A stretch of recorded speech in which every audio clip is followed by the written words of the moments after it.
இந்த புதிய வீடு ஒரு சென்டில் அமைஞ்சிருக்குது பாருங்கள். எல்லா வசதிகளோடையும். இது முன்பகுதி பாருங்கள். இது ஹாலு, பெட்ரூம்பாகவும் யூஸ் பண்ணிக்கலாம் பாருங்கள். டிவி அங்கே வச்சுக்கிறதுக்கு. அடுத்தது கிச்சன் பாருங்கள், சிங்கு. அடுத்தது தண்ணி தொட்டி, வாஷ் பேஷன் இது இருக்கும்னா அதுலேயே ஒரு பகுதி பாத்ரூம் அமைஞ்சிருக்கு. மறுபடியும் ரிட்டர்ன் வந்தோம்னா கிச்சன்,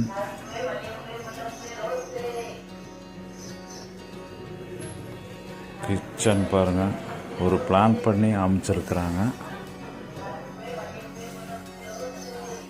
இது ஹாலாகவும் யூஸ் பண்ணிக்கலாம், பெட்ரூமும் யூஸ் பண்ணிக்கலாம். ஒரு சென்டில் கட்டுறதுனா ரொம்ப ரிஸ்க்குங்க. முன்பகுதி கதவு,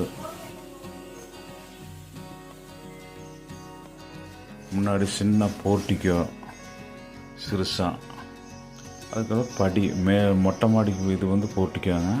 மொட்டை மாடி போகிற படி பாருங்க, எவ்வளோ ரிஸ்க் எடுத்து செஞ்சுருக்குறாங்க. உண்மையிலே இது மொட்டை மாடிக்கு போன பிறகு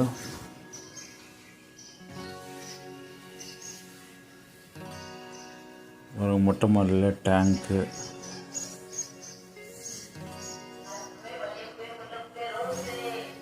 எல்லாம் அமைச்சிருக்கு. எல்லா வசதியுமே அமைஞ்சிருக்குது. ஆனால் உண்மையிலேயே ஒரு சென்டில் கட்டுறதுங்கிறது ரொம்ப ரிஸ்க் எடுத்து கட்டி வைக்கிறாரு மேஸ்திரி. அவருக்கு